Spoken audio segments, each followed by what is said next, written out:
Welcome back to another tech tip by Appliance Video. Today we're going to take a look at why might a convection oven cause poor results.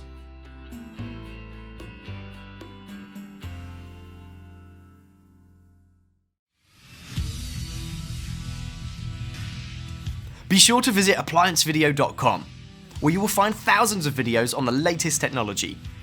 For a limited time, you could save big on an annual membership and take advantage of all our premium benefits. ApplianceVideo.com. Do it right the first time. If you're not cooking with the proper baking temperature, it could result in overbrowning or uneven results when baking. You may notice when using prepared mixes, and some recipes, that the temperature for using a convection oven is 25 degrees lower than for a normal conventional oven, or sometimes they may reduce the baking time. Be sure you are following the correct instructions for convection ovens, as the conventional instructions would almost certainly burn your food. It's the same with roasting as it is with baking. When roasting with a convection oven, always reduce roasting times by 25 to 30%. Otherwise, it will result in overdone meat.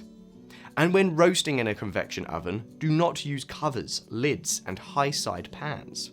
This would negate the benefits of convection roasting, as the airflow would be greatly reduced. The same applies when baking. Using cookie sheets with the sides is not advised, as uneven browning may take place because the sides interfere with the flow of the air. If this video helped you, like the video, subscribe to our channel, and I'll see you in the next one.